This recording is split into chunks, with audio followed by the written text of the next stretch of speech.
जय हिंद, नमस्कार, वंदे मातरम। किसान मित्रों, किसान वीरों में महेंद्र भाटी फिर से स्वागत करता हूं आपके अपने यूट्यूब चैनल पर। किसान मित्रों, फिर से हाजिर है एक और वीडियो में। जानेंगे आज देश भर की प्रसिद्ध अनाज मंडियों में आज जो है गवार के ताज़ा भाव किस तरह रहे हैं। आज गवार के ताज़ा भाव में क्या तेजी मंदी देखी गई, सब कुछ जानेंगे इस वीडियो में। वीडियो को एंड तक देखते रहे। वीडियो पसंद आए तो वीडियो को लाइक कर ऐसे ही वीडियो हर रोज पाने के लिए चैनल को सब्सक्राइब अवश्य करें।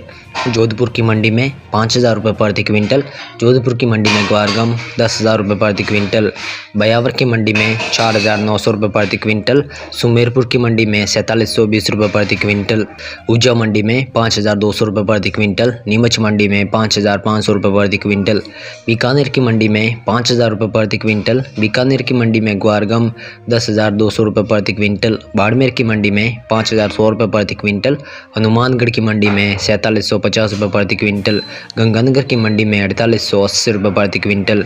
धन्यवाद।